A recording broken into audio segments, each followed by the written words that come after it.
സഹോദരന്മാരെ സഹോദരിമാരെ, ഇന്ന് റബീഉൽ അവ്വൽ 8 1400 വർഷങ്ങൾക്ക് മുമ്പ്, കൃത്യമായി പറഞ്ഞാൽ ഹിജറ 11 റബീഉൽ അവ്വൽ 8, ഇതിൻ്റെ തലേ ദിവസം മുതൽ റബീഉൽ അവ്വൽ 7 മുതൽ മദീന ഏറെ പ്രയാസത്തിലൂടെ കഴിഞ്ഞ ദിവസങ്ങളായിരുന്നു. അന്ന് റബീഉൽ അവ്വൽ 7 ഒരു ബുധനാഴ്ചയായിരുന്നു. ആ ദിവസമായിരുന്നു അള്ളാഹുവിൻ്റെ പ്രവാചകൻ സല്ലല്ലാഹു അലൈഹി വസല്ലമക്ക് മരണത്തിന് കാരണമായ വേദന അധികരിച്ചത്. അതിന് തൊട്ട് മുമ്പത്തെ മാസം സഫർ 29 മുതൽ തന്നെ നബി സല്ലല്ലാഹു അലൈഹി വസല്ലമയുടെ രോഗം, അതിൻ്റെ ലക്ഷണങ്ങൾ ആരംഭിച്ചിരുന്നു. അന്നേ ദിവസം റബീഉൽ അവ്വൽ 7 നബി സല്ലല്ലാഹു അലൈഹി വസല്ലമയുടെ തലവേദനയും പ്രവാചകൻ്റെ വയറുവേദനയും അധികരിച്ചു എന്ന് പ്രവാചകൻ്റെ അവസാനത്തെ നിമിഷങ്ങൾ രേഖപ്പെടുത്തിയ ഗ്രന്ഥങ്ങളിലെല്ലാം ഓരോ നിമിഷത്തെയും അവസ്ഥകൾ രേഖപ്പെടുത്തപ്പെട്ടിട്ടുണ്ട്. റസൂൽ സല്ലല്ലാഹു അലൈഹി വസല്ലമ വേദനക്കൽപ്പം ആശ്വാസം ലഭിച്ചപ്പോൾ ശരീരത്തിലേക്ക് വെള്ളമൊഴിച്ച് അല്പം ആശ്വാസം കണ്ടെത്തി പള്ളിയിലേക്ക് നമസ്കരിക്കാൻ പോയിരുന്നു. നമസ്കാരം കഴിഞ്ഞ് മിമ്പറിൽ ഇരുന്നു കൊണ്ടാണ് റസൂൽ സല്ലല്ലാഹു അലൈഹി വസല്ലമ അന്ന് ജനങ്ങൾക്ക് ഉപദേശം നൽകിയത്. സാധാരണ കയറി നിന്നുകൊണ്ടാണ് പ്രവാചകൻ ആളുകൾക്ക് ഉപദേശം നൽകാറുള്ളത്. പക്ഷേ അധിക സമയം നിൽക്കാനുള്ള താക്കത്ത്, ആരോഗ്യവും കഴിവുമില്ലാത്തതിനാൽ നബി സല്ലല്ലാഹു അലൈഹി വസല്ലമ ഇരുന്നായിരുന്നു ഉപദേശങ്ങൾ നൽകിയത്. അന്ന് പ്രവാചകൻ സല്ലല്ലാഹു അലൈഹി വസല്ലമ പറഞ്ഞു, ഇന്ന അബ്ദൻ ഖയ്യറഹുല്ലാഹു ബൈന അൻ യുഅതിയഹു മിൻ സഹറത്തി ദുനിയ മാ ശാ വബൈന മാ ഇൻദഹു ഫഖ്താറ മാ ഇൻദഹു. അല്ലാഹു സുബ്ഹാനഹു വ തആല ഒരടിമയുടെ മുമ്പിൽ ദുനിയാവിൻ്റെ എല്ലാവിധ സുഖസൗകര്യങ്ങളും അള്ളാഹുവിൻ്റെ അടുക്കലുള്ള പരലോകത്തുള്ള നേട്ടങ്ങളും ഒരടിമയുടെ മുമ്പിൽ പ്രദർശിപ്പിക്കപ്പെട്ടു. അപ്പോൾ ആ അടിമ അള്ളാഹുവിൻ്റെ അടുക്കലുള്ളത് തിരഞ്ഞെടുത്തിട്ടുണ്ട് എന്ന് റസൂൽ സല്ലല്ലാഹു അലൈഹി വസല്ലമ പറഞ്ഞു. സഹാബികളൊക്കെ സാധാരണ നിലയ്ക്ക് പ്രവാചകന് പറയാറുള്ള ഉപദേശങ്ങൾ അല്ലെങ്കിൽ നിർദ്ദേശങ്ങൾ എന്ന രൂപത്തിലാണ് കേട്ടിരുന്നത്. എന്നാൽ അബൂബക്കർ റളിയല്ലാഹു അൻഹുവിനാണ് നബി സല്ലല്ലാഹു അലൈഹി വസല്ലമ ആ പറഞ്ഞതിൻ്റെ യഥാർത്ഥമായ ആശയം ബോധ്യപ്പെട്ടത്. കാരണം നബി സല്ലല്ലാഹു അലൈഹി വസല്ലമയോട് ഏറ്റവും ചേർന്ന് നിന്ന റസൂലിൻ്റെ ഓരോ ഇടപെടലുകളും, പ്രവാചകൻ്റെ ഓരോ നോട്ടങ്ങളും, അതിൻ്റെയൊക്കെ ഉദ്ദേശങ്ങളൊക്കെ ഏറ്റവും നന്നായി അറിയുന്ന വ്യക്തിത്വമായിരുന്നു അബൂബക്കർ സിദ്ദീഖ് റളിയല്ലാഹു അൻഹു. അദ്ദേഹം ആ സമയത്ത് പറഞ്ഞു, ഫദൈനാക ബിആബാഇന വ ഉമ്മഹാതിന യാ റസൂലല്ലാഹ്. റസൂലേ, ഞങ്ങളുടെ ഉപ്പമാരെയും ഉമ്മമാരെയും റസൂലേ, നിങ്ങൾക്ക് ഞങ്ങൾ പകരം നൽകാം. പ്രവാചക, താങ്കൾക്ക് പകരം ഒന്നും ഉണ്ടാകില്ല റസൂലേ എന്ന് പ്രവാചകനോട് പറയുകയും ശക്തമായി കണ്ണുനീർ വാർത്ത് കേൾക്കുന്ന രൂപത്തിൽ അദ്ദേഹം കരയുകയും ചെയ്തു.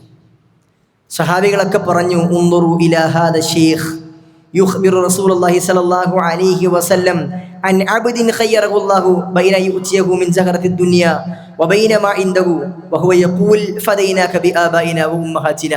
ഇതെന്തൊരു മനുഷ്യനാണ്! ഈ ശൈഖിലേക്ക്, മനുഷ്യനിലേക്ക് നോക്കൂ. അള്ളാഹുവിൻ്റെ പ്രവാചകൻ സല്ലല്ലാഹു അലൈഹി വസല്ലമ അള്ളാഹു ഒരു അടിമക്ക് മുമ്പിൽ പ്രദർശിപ്പിച്ച 2 കാര്യങ്ങളെക്കുറിച്ച് പറഞ്ഞപ്പോൾ ഈ മനുഷ്യനിതാ ഇവിടെ നിന്ന് കരയുകയാണ് എന്ന് ആളുകൾ പറയുകയാണ്. അദ്ദേഹത്തിന് മനസ്സിലായി അള്ളാഹുവിൻ്റെ പ്രവാചകൻ സല്ലല്ലാഹു അലൈഹി വസല്ലമയാണ് ആ തെരഞ്ഞെടുത്ത വ്യക്തിയെന്ന്.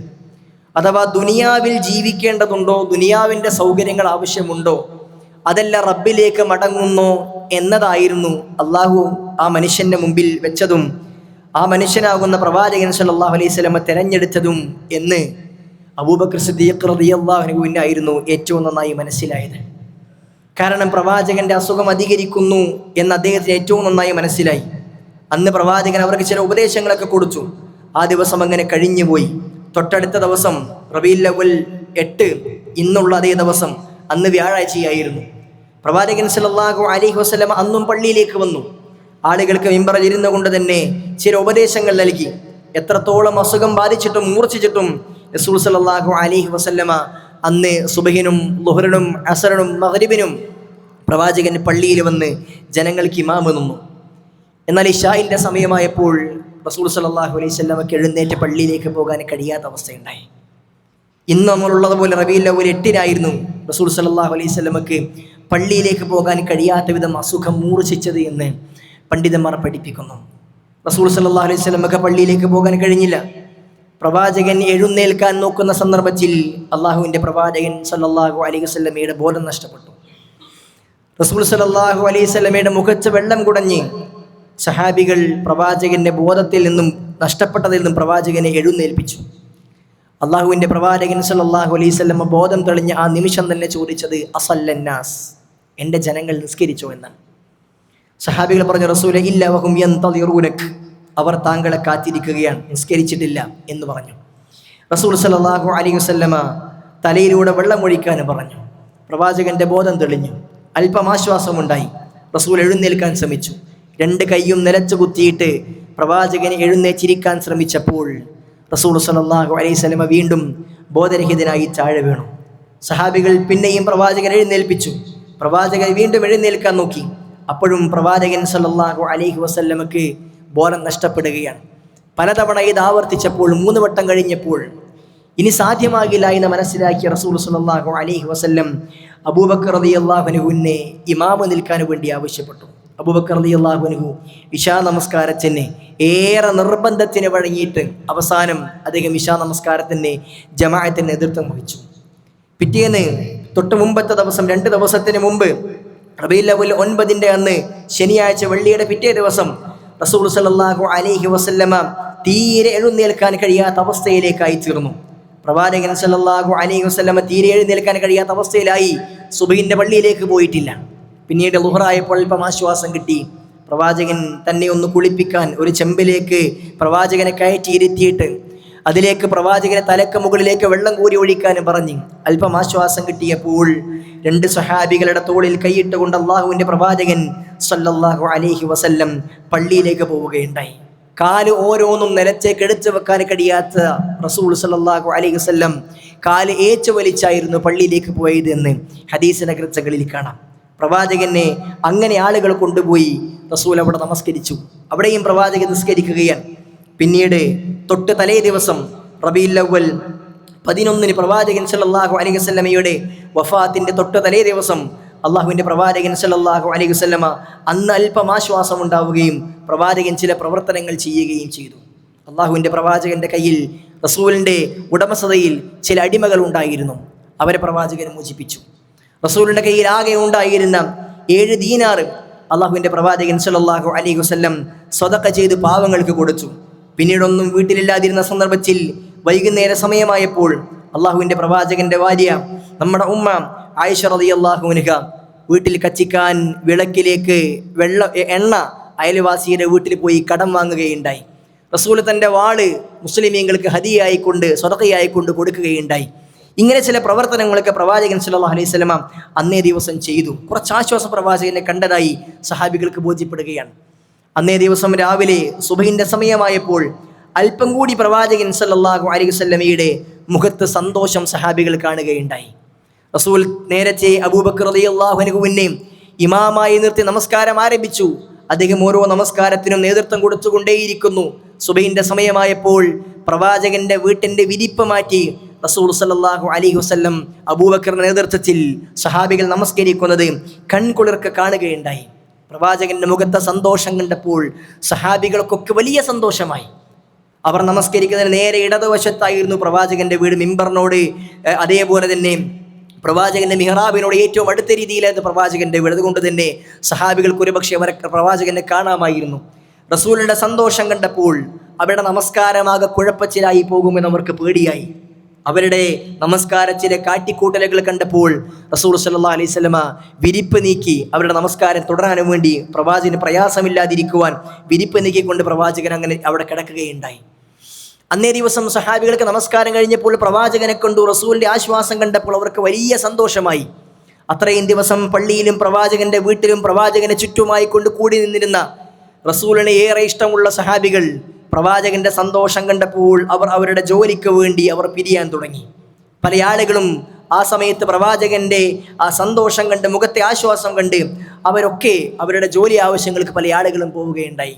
അന്നേ ദിവസം റബീഉൽ അവ്വൽ 12 ഒരു വെള്ളിയാഴ്ച ദിവസം ളുഹാ സമയത്തായിരുന്നു അള്ളാഹുവിൻ്റെ പ്രവാചകൻ സ്വല്ലല്ലാഹു അലൈഹി വസല്ലം ഈ ലോകത്തോട് വിട പറഞ്ഞിരുന്നത്.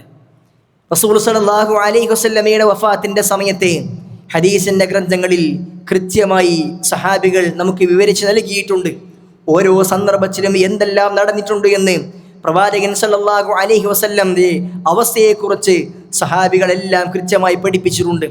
ആയിഷ ബീവി റളിയല്ലാഹു അൻഹയുടെ പ്രവാചകൻ സല്ലല്ലാഹു അലൈഹി വസല്ലം ആയിഷ ബീവിയുടെ മടിയിൽ തലവെച്ചുകൊണ്ട് പ്രവാചകൻ സല്ലല്ലാഹു അലൈഹി വസല്ലം പറഞ്ഞു, യാ ആയിഷ മാ അസാലു അജിദു അലമ തആമില്ലദി അകൽതു ബിഖൈബർ.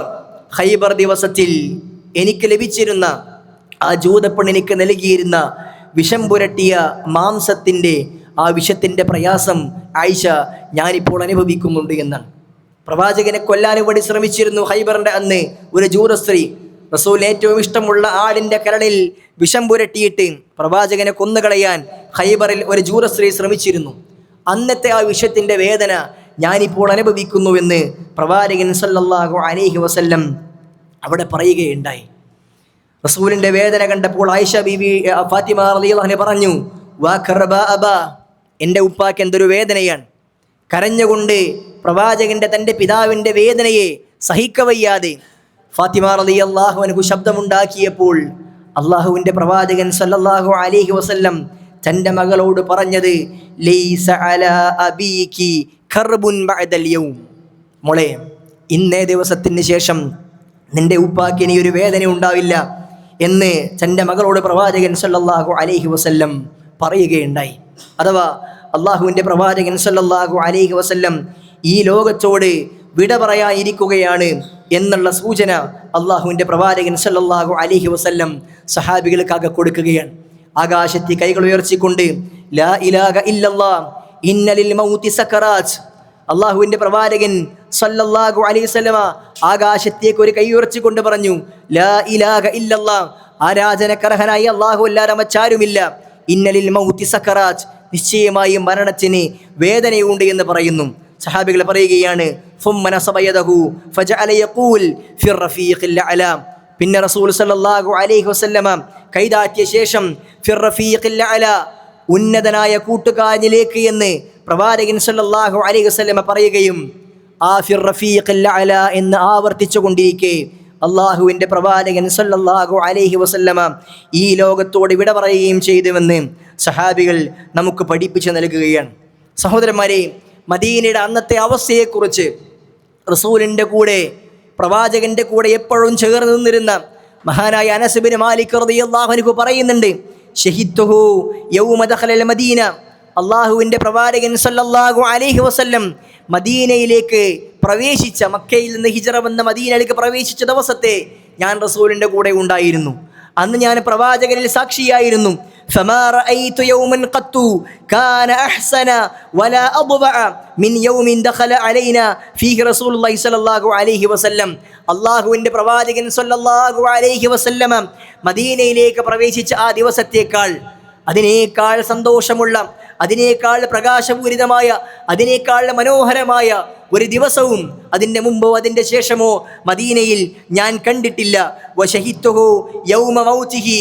അതേപോലെ തന്നെ അള്ളാഹുവിൻ്റെ പ്രവാചകൻ സല്ലല്ലാഹു അലൈഹി വസല്ലമ വഫാത്താകുന്ന ദിവസവും ഞാൻ മദീനയിൽ സാക്ഷിയായിട്ടുണ്ട്. വമാ റഅയ്തു യൗമൻ കാന അഖ്ബഹ വലാ അദ്ലമ മിൻ യൗമിൻ മാത ഫീഹി റസൂലുള്ളാഹി സല്ലല്ലാഹു അലൈഹി വസല്ലം. ആ പ്രവാചകൻ സല്ലല്ലാഹു അലൈഹി വസല്ലം വഫാത്തായ ആ ദിവസത്തേക്കാൾ, അതിനേക്കാൾ മോശപ്പെട്ട, അതിനേക്കാൾ ഇരുട്ടുമൂടിയ, അത്രത്തോളമുള്ള പരിതാപകരമായ ഒരു ദിവസം മദീനക്ക് മുമ്പോ ശേഷമോ ഞാൻ കണ്ടിട്ടേയില്ല എന്ന് അള്ളാഹുവിൻ്റെ പ്രവാചകൻ സല്ലല്ലാഹു അലൈഹി വസല്ലമയുടെ സന്തത സഹചാരിയായി ജീവിച്ചിരുന്ന അനസ് ബിൻ മാലിക് റളിയല്ലാഹു അൻഹു നമുക്ക് പഠിപ്പിച്ചു നൽകുകയാണ്. സഹോദരന്മാരെ, സഹോദരിമാരെ, റസൂലുള്ളാഹി സ്വല്ലല്ലാഹു അലൈഹി വസല്ലമയുടെ വഫാത്തിൻ്റെ തൊട്ട് മുമ്പുള്ള ദിവസങ്ങൾ മുതൽ പിന്നീട് പ്രവാചകന്റെ വഫാത്തിൻ്റെ ശേഷമുണ്ടായിരുന്ന മദീനയുടെ അവസ്ഥയൊന്നും വിവരിക്കാൻ സാധ്യമാകുന്നതിൻ്റെയും അപ്പുറത്തുള്ളതായിരുന്നു. റസൂലുള്ളാഹി സ്വല്ലല്ലാഹു അലൈഹി വസല്ലമ ഈ ലോകത്തോട് ഇവിടെ പറഞ്ഞത് ഉൾക്കൊള്ളാൻ കഴിയാത്ത രൂപത്തിലായിരുന്നു പ്രവാചകന്റെ സഹാബികൾ. ഉമർ ബിൻ ഖത്താബ് റളിയല്ലാഹു അൻഹു നിയന്ത്രണ വിട്ട രൂപത്തിൽ അദ്ദേഹം പ്രകടമാക്കിയിരുന്നത് കാണാൻ സാധ്യമാകുമായിരുന്നു. സഹാബികൾക്ക് എന്താണ് സംഭവിച്ചത് എന്നറിയാത്ത രൂപത്തിൽ ബുദ്ധി നഷ്ടപ്പെട്ട പോലോത്തിൽ പോലും സഹാബികൾ പരക്കം പാഞ്ഞിരുന്നുവെന്ന് അവിടുത്തെ അവസ്ഥയെക്കുറിച്ച് സഹാബികൾ നമുക്ക് പഠിപ്പിച്ചു നൽകുന്നുണ്ട്. കാരണം അവർക്ക് സഹിക്കാൻ സാധ്യമാകുന്നതിൻ്റെയും അപ്പുറത്തുള്ളതായിരുന്നു റസൂലുള്ളാഹി സ്വല്ലല്ലാഹു അലൈഹി വസല്ലമയുടെ വഫാത്ത് എന്ന് പറഞ്ഞാൽ. അവർക്ക് എന്ത് പ്രയാസമുണ്ടെങ്കിലും പ്രവാചകന്റെ പ്രയാസങ്ങളിലേക്കായിരുന്നു അവർ ചിന്തിച്ചിരുന്നത്. കാരണം ആ പ്രയാസങ്ങളെ ലഘൂകരിക്കാൻ വേണ്ടിയായിരുന്നു. റസൂലുള്ളാഹി സ്വല്ലല്ലാഹു അലൈഹി വസല്ലം തന്നെ പറഞ്ഞിട്ടുണ്ട്, ഇദാ അസാബ അഹദുക്കും മുസീബ, നിങ്ങളിൽ ആർക്കെങ്കിലും എന്തെങ്കിലും പ്രയാസമുണ്ടായിട്ടുണ്ടെങ്കിൽ ഫല്യദ്കുർ മുസീബതഹു ബി, നിങ്ങൾക്കുണ്ടായ പ്രയാസത്തെ, മുസീബത്തിനെ എനിക്കുണ്ടായ മുസീബത്തുമായി കൊണ്ട് തട്ടിച്ചു കൊള്ളട്ടെ.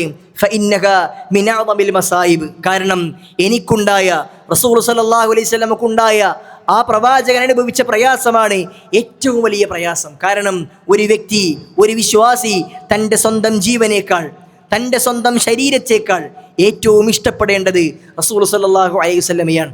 നമ്മളുടെ മകന് മരണപ്പെട്ടാൽ, നമ്മുടെ കുടുംബത്തിൽ പ്രയാസമുണ്ടായാൽ, നമ്മുടെ ശരീരത്തിൽ അസുഖമുണ്ടായിക്കഴിഞ്ഞാൽ, നമ്മുടെ ബിസിനസ്സിൽ പ്രയാസമുണ്ടായിക്കഴിഞ്ഞാൽ, നമുക്ക് സഹിക്കാൻ കഴിയുന്നതിൻ്റെയും അപ്പുറത്തുള്ള വിഷമങ്ങൾ ഉണ്ടായാൽ, അള്ളാഹുവിൻ്റെ പ്രവാചകനുണ്ടായ പ്രയാസങ്ങളെ നിങ്ങൾ ഓർത്തുകൊള്ളുക എന്നാണ് പ്രവാചകനെ പറഞ്ഞത്. ഉഹദിലും ബദറിലും പ്രവാചകൻ അനുഭവിച്ച പ്രയാസങ്ങൾ, മക്കയിൽ പ്രവാചകനേറ്റ ബുദ്ധിമുട്ടുകൾ, ആ ബുദ്ധിമുട്ടുകളെല്ലാം ആലോചിക്കുമ്പോൾ എൻ്റെ ഹബീബിനുണ്ടായ ബുദ്ധിമുട്ടിനോളം എനിക്കുണ്ടായ ബുദ്ധിമുട്ട് വരില്ലല്ലോ എന്ന് ഒരാൾക്ക് തിരിച്ചറിയാൻ കഴിയുകയും ആ പ്രയാസത്തെ, തനിക്കുണ്ടായ സ്വന്തത്തിനുണ്ടായ പ്രയാസത്തെ അവന് ലഘൂകരിക്കാൻ കഴിയുകയും ചെയ്യുമെന്നാണ്. സഹോദരന്മാരെ, അള്ളാഹുവിൻ്റെ പ്രവാചകൻ സല്ലല്ലാഹു അലൈഹി വസല്ലമ ഈ ലോകത്തിൽ നിന്ന് വിട പറഞ്ഞ പ്രവാചകന്റെ വഫാത്തിനേക്കാൾ വലിയ ഒരു പ്രയാസം, സങ്കടം ഒരു മുസ്ലിമിന് എന്താണുള്ളത്? അതിനേക്കാൾ വലിയ സങ്കടം ഒരു മനുഷ്യന് എന്താണുള്ളത്? അതുകൊണ്ടാണ് ഈ ദിവസങ്ങളെ നമ്മൾ ഓർക്കുന്നത്. സഹോദരന്മാരെ, സഹോദരിമാരെ, ഈ ദിവസത്തെ ഓരോ ദിവസവും സഹാബികൾ പ്രവാചകന്റെ ഓരോ പ്രവർത്തനങ്ങളും ഹദീസിന്റെ ഗ്രന്ഥങ്ങളിലൂടെ നമുക്ക് കൃത്യമായി രേഖപ്പെടുത്തി നൽകുന്നുണ്ട്. ഇത് എന്തിനു സൂചിപ്പിക്കുന്നു എന്ന് പറഞ്ഞാൽ, അള്ളാഹുവിൻ്റെ പ്രവാചകന്റെ സഹാബികൾ റസൂലുള്ളാഹി സ്വല്ലല്ലാഹു അലൈഹി വസല്ലമയുടെ പ്രയാസങ്ങളിൽ ഏറെ വിഷമിച്ചു കിടക്കുന്ന, മദീന ഒന്നാകെ കരഞ്ഞിരുന്ന ആ ദിവസങ്ങൾ നമ്മുടെ നാട്ടിൽ ഇന്നത്തെ അവസ്ഥ എന്താണ്? റബീഉൽ അവ്വൽ പിറക്കുന്ന സമയം തന്നെ ആഘോഷങ്ങളുടെ അവസ്ഥകൾ, ആഘോഷങ്ങൾ ഏതൊക്കെ രൂപത്തിലാകാമെന്ന് ആളുകൾ അതിനു വേണ്ടി ആലോചന കൂട്ടിക്കൊണ്ടിരിക്കുകയാണ്. റോഡുകൾ പ്രകാശപൂരിതമാക്കുന്നു, പള്ളികൾ അതിനേക്കാൾ വലിയ അലങ്കരിച്ചു കൊണ്ടിരിക്കുന്നു, ആളുകൾക്ക് വലിയ സന്തോഷം ആളുകൾ പ്രകടിപ്പിച്ചു കൊണ്ടിരിക്കുന്നു. പ്രവാചകൻ സല്ലല്ലാഹു അലൈഹി വസല്ലമ ജനിച്ച ദിവസമാണ് എന്ന സന്തോഷമാണ് അവർ പ്രകടിപ്പിച്ചു കൊണ്ടിരിക്കുന്നത്. സാധാരണക്കാരെ ആളുകളെ സംബന്ധിച്ചിടത്തോളം റസൂലിനോടുള്ള സ്നേഹം കാരണത്താൽ അള്ളാഹുവിൻ്റെ ഹബീബിൻ്റെ ജന്മദിനത്തിൽ സന്തോഷിക്കുന്നത് പുണ്യമാണെന്ന് മനസ്സിലാക്കിയിട്ട് കൂലി കിട്ടുമെന്ന് വിചാരിച്ചാണ് സാധാരണ ആളുകൾ അവർ ചെയ്തുകൊണ്ടിരിക്കുന്നത്. പക്ഷേ ഒരു മനുഷ്യരെ സംബന്ധിച്ചിടത്തോളം, വിശ്വാസിയെ സംബന്ധിച്ചിടത്തോളം റബീഉൽ അവ്വൽ കടന്നു വരുമ്പോൾ ആ നിലക്ക് സന്തോഷപ്പെട്ട് നടത്തുവാൻ സാധ്യമാവുകയില്ല. എല്ലാ റബീഉൽ അവ്വലിലും അന്ന് 12 അന്ന് എല്ലാവരും കരയണമെന്നും ദുഃഖം പ്രകടമാക്കണമെന്നും എന്നൊന്നുമല്ല ഈ പറഞ്ഞതിൻ്റെ ഉദ്ദേശം. മറിച്ച് ആ ദിവസം സന്തോഷിക്കുവാൻ അള്ളാഹുവിൻ്റെ പ്രവാചകനെ ഇഷ്ടമുള്ള ഒരു മനുഷ്യന് ഒരിക്കലും സാധ്യമാവുകയില്ല. സഹോദരന്മാരെ, ഇത് പ്രവാചകന്റെ വഫാത്തിൻ്റെ സമയത്ത് മാത്രം നിൽക്കുന്ന ഒരു സംഗതി ആയിരുന്നില്ല. പ്രവാചകന്റെ വഫാത്ത് കഴിഞ്ഞു, അബൂബക്കർ റളിയല്ലാഹു ഖിലാഫത്ത് കഴിഞ്ഞു, ഉമർ ബിൻ ഖത്താബ് റളിയല്ലാഹു ഖിലാഫത്ത് കാലഘട്ടത്തിൽ ചുരുക്കി പറഞ്ഞാൽ ഏകദേശം 4-5 വർഷങ്ങൾക്ക് ശേഷം ഉമർ റളിയല്ലാഹു അൻഹു 10 വർഷമാണ് ഭരണം നടത്തിയത്. പ്രവാചകന്റെ വഫാത്തിന്റെ ശേഷം 12 കൊല്ലങ്ങൾക്ക് ശേഷമാണ് ഉമർ ബിൻ ഖത്താബ് റളിയല്ലാഹു വഫാത്താകുന്നത്.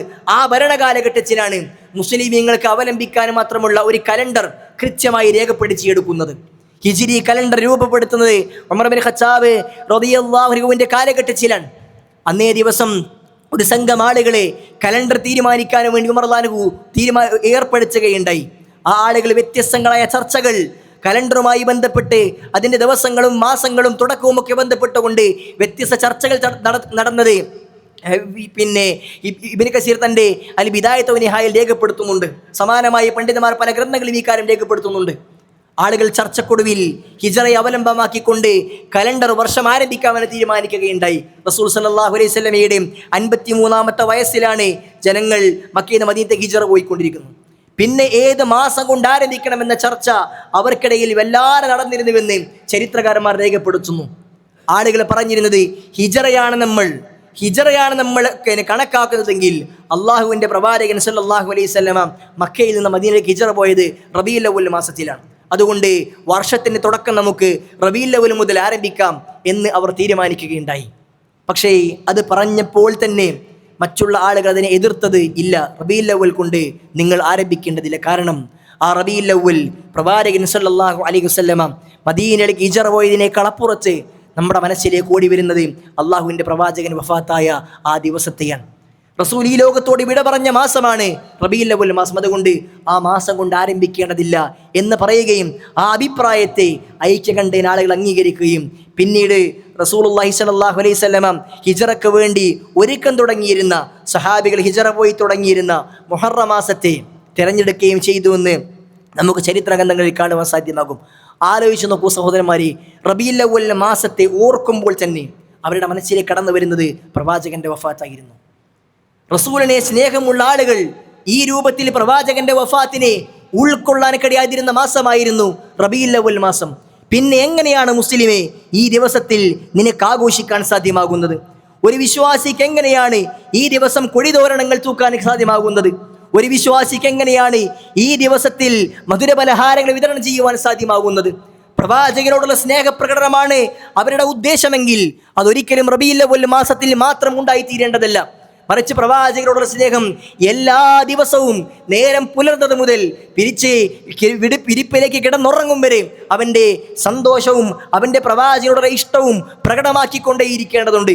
കേവലം ഒരു മാസത്തിൽ മാത്രം റസൂലിനോടുള്ള സ്നേഹം പ്രകടമാക്കുന്നത് ചുരുക്കി കാണിക്കുന്നത് പ്രവാചകനുള്ള സ്നേഹമല്ല, മറിച്ച് റസൂലിനെ ഈ ദിവസത്തിൽ മാത്രം സ്നേഹിച്ചാലും മതി എന്ന് ആളുകൾ കൊടുക്കുന്ന സന്ദേശമല്ലേ അത്? ഒരിക്കലും അങ്ങനെയല്ല.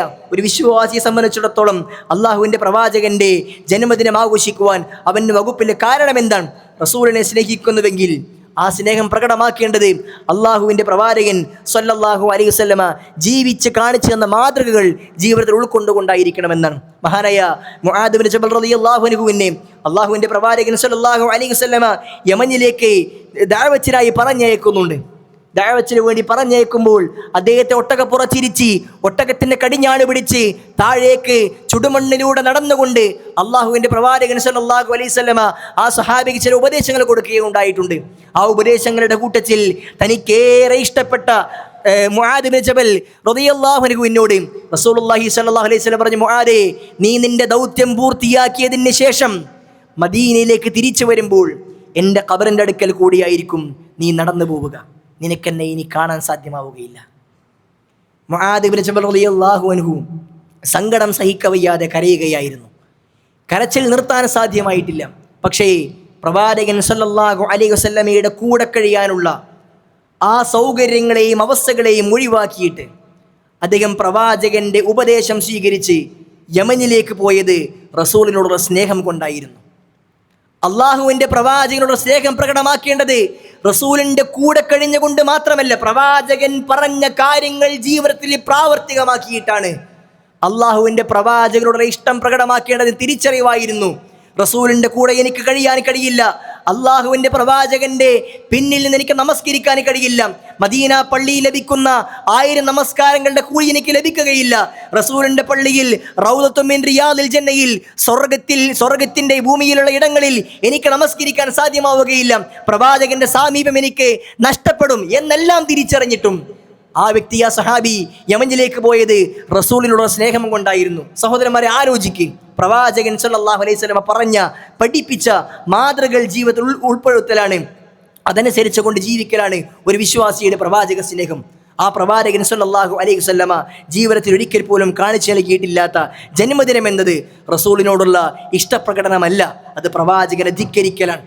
ആരെങ്കിലും പ്രവാചകനെ ധിക്കരിച്ചു കഴിഞ്ഞാൽ ഫഖദ് അസല്ലാഹ്, അവൻ അല്ലാഹുവിനെയാണ് ധിക്കരിച്ചത് എന്ന് റസൂൽ സല്ലല്ലാഹു അലൈഹി വസല്ലമ പഠിപ്പിച്ചിട്ടുണ്ട്. അള്ളാഹുവിൻ്റെ പ്രവാചകൻ സല്ലല്ലാഹു അലൈഹി വസല്ലമക്ക് ചെയ്യാൻ സാധ്യമായിരുന്നിട്ടും റസൂലുള്ളാഹി സ്വല്ലല്ലാഹു അലൈഹി വസല്ലമക്ക് ചെയ്യാതിരിക്കാൻ തടസ്സങ്ങളൊന്നുമില്ലാതിരുന്നിട്ടും പ്രവാചകൻ സല്ലല്ലാഹു അലൈഹി വസല്ലമ നബിദിനം ആഘോഷിച്ചിട്ടില്ല എങ്കിൽ, റസൂലിൻ്റെ സഹാബികൾ ആരും ജന്മദിനം ആഘോഷിച്ചിട്ടില്ല എങ്കിൽ, ഹിജ്റ 50 ശേഷം വഫാത്തായ പ്രവാചകന്റെ അവസാനത്തെ ഭാര്യ പോലും നബിദിനം ആഘോഷിച്ചിട്ടില്ല എങ്കിൽ, ഹിജ്റ 100 ശേഷം വഫാത്തായ പ്രവാചകന്റെ അവസാനത്തെ സഹാബി പോലും നബിദിനം ആഘോഷിച്ചിട്ടില്ല എങ്കിൽ, ആദ്യത്തെ മൂന്ന് തലമുറകൾ ഖൈറുന്നാസി ഖർനി സുമ്മല്ലദീന യലൂനഹും സുമ്മല്ലദീന യലൂനഹും, ഏറ്റവും ഉന്നതമായ സമൂഹം തലമുറ എൻ്റെ തലമുറയാണ്, പിന്നെ അതിൻ്റെ ശേഷമുള്ളതാണ്, പിന്നെ അതിൻ്റെ ശേഷമുള്ളതാണ് പ്രവാചകനെ പഠിപ്പിച്ച സ്വഹാബികളും താബികളും തബഉ താബികളും അടങ്ങുന്ന 3 ഉത്തമ തലമുറയിൽ ഉണ്ടായിട്ടില്ല എങ്കിൽ, അതിനുശേഷം ഷിയാക്കൾ കൊണ്ടുവന്ന ഫാത്തിമിയാക്കൾ തുടങ്ങി വെച്ച ഇത്തരം ആഘോഷങ്ങൾ, ആചാരങ്ങൾ ഒരു വിശ്വാസി ഒരിക്കലും തൻ്റെ ജീവിതത്തിലേക്ക് ചേർത്ത് വെക്കേണ്ടതെല്ലാം തിരിച്ചറിവ് നമുക്കുണ്ടാകേണ്ടതുണ്ട്. അതുകൊണ്ട് സഹോദരന്മാരെ, റബീഉൽ അവ്വൽ മാസത്തിൽ നമ്മുടെ നാടുകളിൽ നടന്നുകൊണ്ടിരിക്കുന്ന ഇത്തരം പ്രവാചക ധിക്കാരത്തെ തിരിച്ചറിഞ്ഞുകൊണ്ട് അതിൽ നിന്ന് മാറി നിൽക്കുവാൻ നമ്മൾ സന്നദ്ധമാകേണ്ടതുണ്ട്. അല്ലാഹു സുബ്ഹാനഹു വ തആല സുന്നത്തിനെ മുറുകെ പിടിക്കുവാൻ, ബിദ്അത്തുകളെ പരിപൂർണമായും ഒഴിവാക്കാനുള്ള തൗഫീഖ് നമുക്കെല്ലാം നൽകി അനുഗ്രഹിക്കുമാറാകട്ടെ.